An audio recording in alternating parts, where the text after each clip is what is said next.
वैश्विक ऊर्जा संकट से शुरू करें। शेल शॉक के बारे में बात करें। नॉर्थ राइड में कोई सवारी नहीं, होर्डिंग खाली है, पंप बंद है। तेल और ब्रेंट क्रूड की कीमतें अस्थिर हैं। मध्य पूर्व में जो कुछ हो रहा है उसका असर यहाँ की सड़कों पर साफ दिख रहा है। वैश्विक अर्थव्यवस्था सचमुच दम घुट रहा है। ईरानी शासन द्वारा होर्मुज जलडमरू मध्य बंद करने के कारण इसके विनाशकारी प्रभाव अब पूरे ग्रह पर फैल रहे हैं। विशाल देशों में ईंधन की कमी से लाखों लोग ब्लैकआउट झेल रहे हैं। स्कूल बंद हैं और बची गैस का राशनिंग हो रहा है। इसी कारण जल मार्ग को खोलने के लिए अमेरिकी सेना ने पहली बार एक सक्रिय युद्ध क्षेत्र में अत्याधुनिक मानव रहित लड़ाकू ड्रोन नौकाओं का बेड़ा तैनात किया है। ये रोबोटिक स्पीड बोट्स है जिन्हें पेंटागन ने ऑपरेशन एपिक फ्यूरी में पहली बार इस्तेमाल करने की पुष्टि की है। इन स्पीड बोट्स को आधिकारिक रूप से US navy global autonomous reconnaissance craft या गार्क कहा जाता है। इनकी लंबाई लगभग 5 मीटर या करीब 16 फीट है। ये निगरानी या ईरानी फास्ट अटैक बोट्स के खिलाफ कामिकाजे रूप में इस्तेमाल हो सकते हैं। यूक्रेन ने पहले ही इस कंसेप्ट को साबित कर दिया है जब उसने रूस के ब्लैक सी फ्लीट को विस्फोटक ड्रोन बोट्स से अपंग कर दिया, जिनकी कीमत कथित तौर पर लगभग $2.5 लाख प्रति बोट थी। और अगर संदर्भ के लिए देखें तो एक ईरानी एंटीशिप क्रूज मिसाइल की कीमत कुछ $1 मिलियन के आसपास होती है और एक अमेरिकी डिस्ट्रॉयर की कीमत अरबों डॉलर के आसपास होती है। तो यह निश्चित रूप से किफायती है। अब ईरान खाड़ी में असुरक्षित नागरिक ऑयल टैंकरों पर हमला करने के लिए इनका इस्तेमाल कर रहा है। अभी के लिए हमें ठीक से नहीं पता कि अमेरिका ने इन जहाज़ों का इस्तेमाल किसी आक्रामक हमले के लिए किया है या नहीं, लेकिन हमें यह ज़रूर पता है कि उनके पास ऐसा करने की क्षमता है। अमेरिका ये गुप्त रख रहा है कि इनका उपयोग कैसे हो रहा है, लेकिन हमें सिर्फ इतना पता है कि इस ऑपरेशन में इनका 400 घंटे से अधिक उपयोग हो चुका है। समय बताएगा कि ये ड्रोन जलडमरू मध्य को फिर से खोल सकते हैं या नहीं, क्योंकि हरमुज का जलडमरू मध्य इस समय दुनिया की सबसे अहम चीज़ है, सिर्फ इस युद्ध में ही नहीं। ऐसा इसलिए है क्योंकि अगर आप पर्शियन गल्फ क्षेत्र को देखें तो इसमें दुनिया के लगभग 60% सिद्ध तेल भंडार और 40% से अधिक प्राकृतिक गैस भंडार मौजूद है। इसका अर्थ है कि दुनिया में कहीं और इतनी अधिक मात्रा में तेल और गैस एक जगह नहीं मिलती। इस स्थिति को और जटिल बनाता है कि अधिकांश तेल और गैस स्ट्रेट ऑफ हर्मुज से होकर गुजरती है, जो सबसे संकरी जगह पर लगभग 20 मील चौड़ी है। अब चलिए देखते हैं कि संख्याओं के हिसाब से इसका क्या मतलब है और ये किसे प्रभावित कर रहा है। जैसा कि आप स्क्रीन पर देख सकते हैं, युद्ध से पहले करीब 20% वैश्विक दैनिक तेल व्यापार इसी जलडमरू मध्य से होकर जाता था। चार्ट के बाईं ओर आप देख सकते हैं कि कौन कौन से देश वह तेल निर्यात कर रहे हैं और दाईं ओर आप देख सकते हैं कि कौन कौन से देश वह तेल प्राप्त कर रहे हैं। अब क्या आपने कुछ दिलचस्प देखा? अधिकांश देश जो हॉर्मुज जलडमरू मध्य से तेल लेते हैं वे रूस में हैं। अब मैं बताऊंगा कि यह क्यों महत्वपूर्ण है। पहले चलिए डेटा को अलग नजरिए से देखें। हम देख रहे हैं कि किन देशों ने हॉर्मुज जलडमरू मध्य से तेल खरीदा है, सही है? आइए देखें किसी देश का कितना तेल हॉर्मुज जलडमरू मध्य से आता है और वे इस पर कितने निर्भर हैं। ये दिखाता है कि किन देशों पर सबसे ज्यादा असर है। जापान सबसे ऊपर है, उसके 93% तेल आयात इसी जलडमरू मध्य से आते हैं।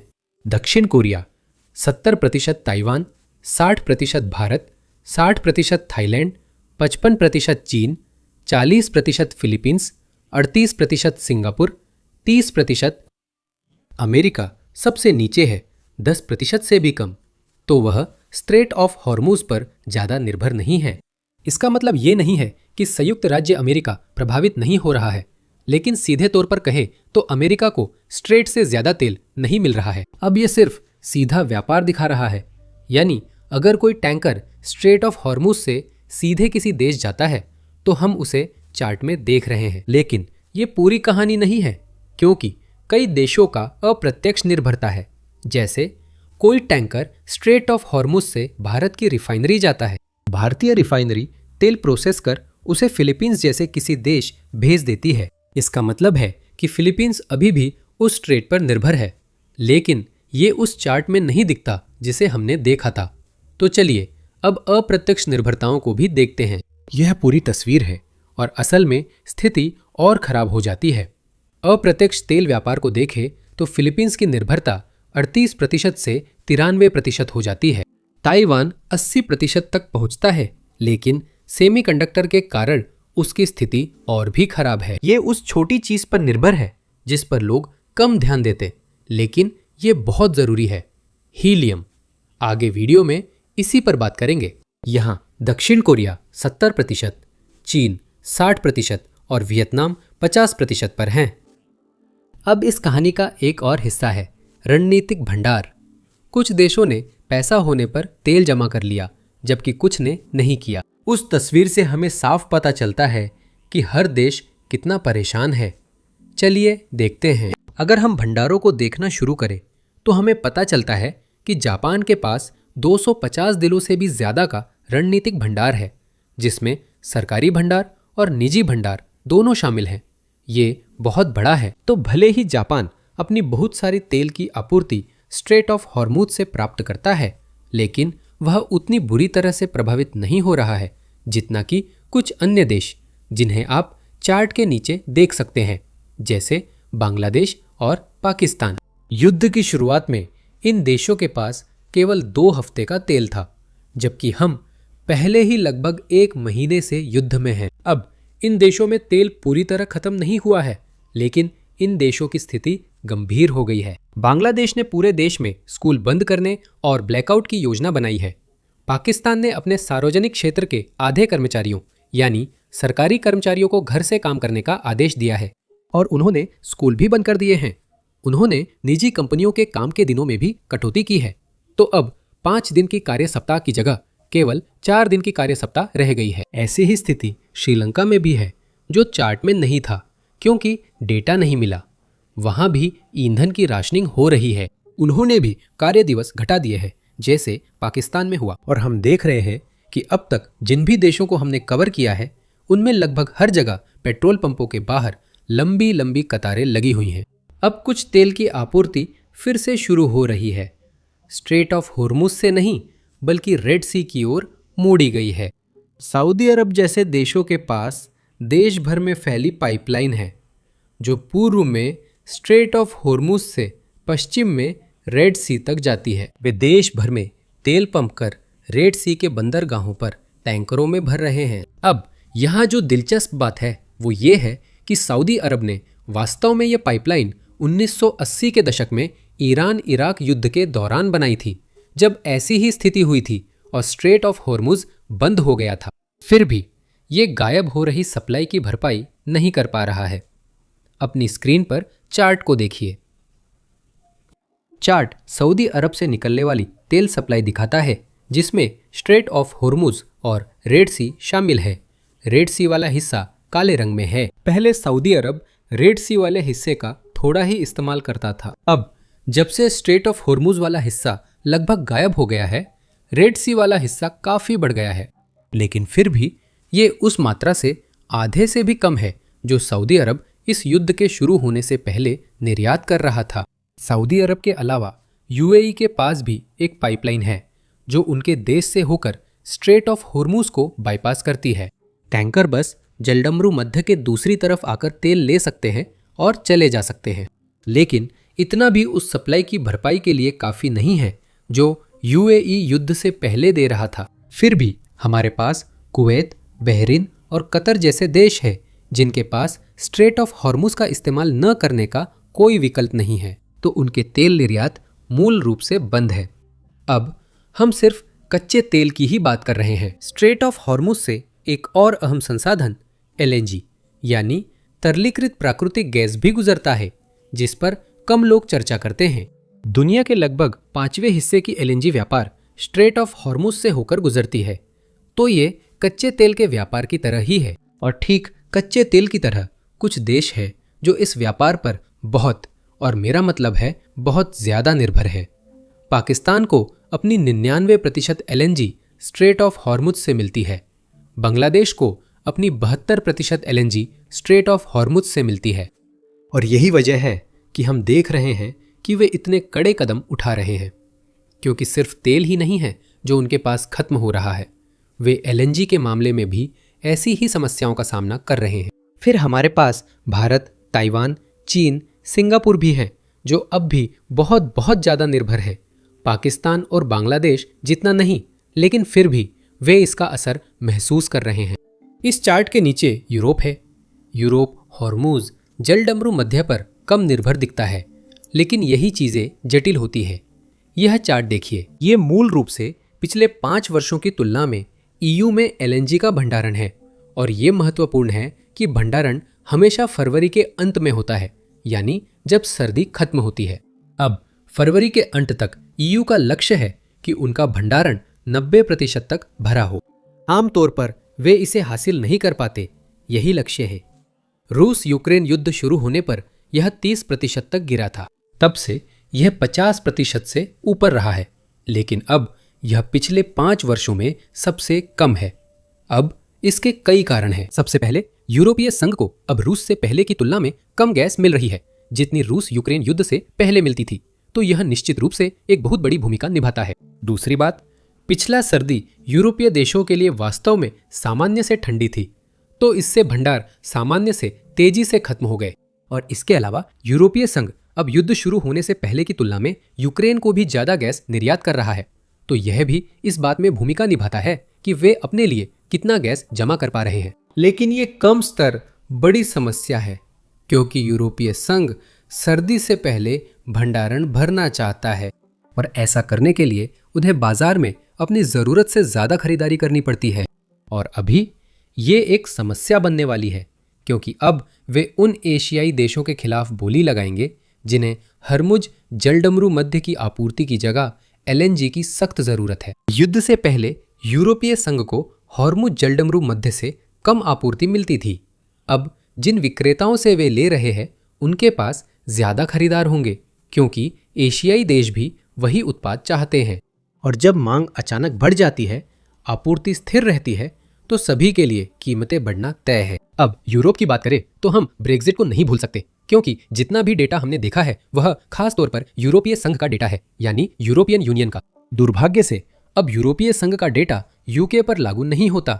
चलिए यूके पर ध्यान दें। यूके को अपनी LNG का 2% से भी कम हॉर्मुज जलडमरू मध्य से मिलता है, जो अच्छी खबर है। तो इस लिहाज से वे सुरक्षित हैं, लेकिन उनके पास एक अलग समस्या है जो यूरोप से काफी मिलती जुलती है। उनका स्टोरेज बहुत कम हो गया है। इस चार्ट को देखिए। जब आप यूके के स्टोरेज की तुलना यूरोपीय देशों से करते हैं तो वह मुश्किल से ही दिखता है, और इसके अलावा उनके पास सर्दियों में जितना उपयोग होता है उसके मुकाबले भी बहुत कम स्टोरेज है। असल में यूके रिजर्व डेटा के अनुसार उनके पास सिर्फ 1.5 दिन की सर्दियों की चरम खपत का ही स्टोरेज है। तो अगर उनके पास और गैस आना बंद हो जाए, जो कि फिर से कह रहा हूं ऐसा होने वाला नहीं है, लेकिन सिर्फ कल्पना के लिए कहें, अगर कोई नई सप्लाई नहीं आती तो यूके का स्टोरेज खत्म हो जाएगा। मैं फिर कह रहा हूं, यूके गैस स्टोर करने के लिए नहीं बना, वो नदी जैसा है जहां गैस लगातार आती है। इससे खासकर ऐसे वक्त में समस्याएं होती हैं, क्योंकि मान लीजिए अगर आप जापान जैसे देश हैं जिनके पास बहुत सारा तेल जमा है, तो वे उस स्टोरेज का इस्तेमाल कर सकते हैं ताकि दाम बढ़ने का असर कम हो सके। वे अपने रणनीतिक भंडार को जारी करके देश में और शायद वैश्विक स्तर पर भी कीमतें कम कर सकते हैं। यूके के पास ये विकल्प नहीं है, इसलिए उसे गैस खरीदना ही पड़ेगा।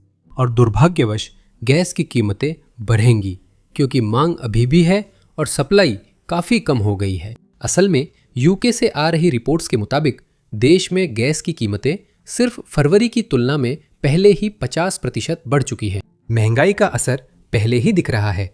अब तक हमने केवल तेल और गैस की बात की है, जिन्हें आधुनिक अर्थव्यवस्था की जीवन रेखा कहा जा सकता है। हमें असली जीवन रेखा यानी खाने की बात करनी होगी, क्योंकि यही हर इंसान और अर्थव्यवस्था की असली ज़रूरत है। खाने पर भी असर हो रहा है, और मुझे यकीन है आप मुख्य कारण जानते हैं। तेल महंगा होने से खाने की कीमतें बढ़ेंगी, क्योंकि हर चीज़ के लिए ईंधन चाहिए, जैसे परिवहन, प्रोसेसिंग या वितरण। ईंधन की कीमतें खाने की कीमतें बढ़ाती है। लेकिन एक और कारण है जिसके बारे में लोग कम बात करते हैं, और वो है उर्वरक। दुनिया के करीब 1/3 उर्वरक होर्मुज जलडमरू मध्य से जाते हैं, लेकिन अब वहां से न तो तेल टैंकर और न ही उर्वरक जहाज गुजर पा रहे हैं। इसका मतलब है कि कीमतें बढ़ रही हैं और आपूर्ति घट रही है। और सबसे बुरी बात यह है, ये सब ऐसे वक्त हो रहा है जब किसानों को ज्यादा उर्वरक चाहिए, क्योंकि ये बुवाई का मौसम है। मैं यहाँ एक डिस्क्लेमर देना चाहता हूँ, मैं विशेषज्ञ या किसान नहीं हूँ, सिर्फ अपने शोध के आधार पर बोल रहा हूँ। लेकिन अभी ये उत्तरी गोलार्ध के किसानों के लिए बुवाई का मौसम है, और ये वही समय है जब किसान आमतौर पर सबसे ज्यादा उर्वरक का इस्तेमाल करते हैं। तो उन्हें इसकी सच में बहुत जरूरत है और दाम बेकाबू हो रहे हैं। इन उर्वरक के दामों को देखिए, मार्च में ये लगभग सीधा ऊपर जा रहे हैं। जैसा मैंने कहा, मैं किसान नहीं हूं, लेकिन जानता हूं कि खेती बहुत मुनाफे का काम नहीं है। और जब आपके सबसे जरूरी इनपुट्स में से एक की कीमत इतनी ज्यादा बढ़ जाती है, तो आपके पास ज्यादा विकल्प नहीं बचते कि आप खाने की चीजों के दाम ना बढ़ाएं। आपको खाने की चीजों के दाम बढ़ाने ही पड़ते हैं ताकि खेती करते वक्त आपको कुछ कमाई हो सके। और आखिर में हमारे पास हीलियम है, जिसके बारे में मुझे नहीं पता था कि इसे गुब्बारों के अलावा भी कहीं इस्तेमाल किया जा सकता है। मुझे तो लगा था कि इसका इस्तेमाल सिर्फ गुब्बारों में ही होता है, लेकिन असल में ये सेमीकंडक्टर्स में बहुत ज़रूरी है, जो कि मुझे यकीन है आप लोग जानते हैं कि हमारे हर इलेक्ट्रॉनिक सामान के लिए बहुत ज़रूरी है। मेरे आसपास सब में सेमीकंडक्टर है, शायद सिर्फ पानी की बोतल में नहीं। हीलियम का उपयोग MRI मशीनों में भी होता है। तो बहुत सारे अस्पताल, जिनमें यहाँ यूनाइटेड स्टेट्स के अस्पताल भी शामिल हैं, मिडिल ईस्ट से आने वाले हीलियम पर निर्भर करते हैं। अब अच्छी बात यह है कि अमेरिका खुद भी काफ़ी हीलियम बनाता है, तो यह एक अच्छी बात है। लेकिन जब सप्लाई खत्म हो जाएगी तो दुनिया भर में दाम बढ़ना तय है, और ये शायद उन देशों के लिए समस्या बन जाएगा जो अपना हीलियम नहीं बनाते।